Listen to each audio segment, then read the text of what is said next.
Бьется в тесной печурке огонь, на поленьях смола, как слеза, и поет мне землянке гармонь про улыбку твою и глаза.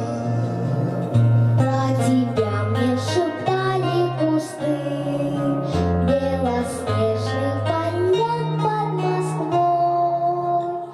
Я хочу, чтобы сны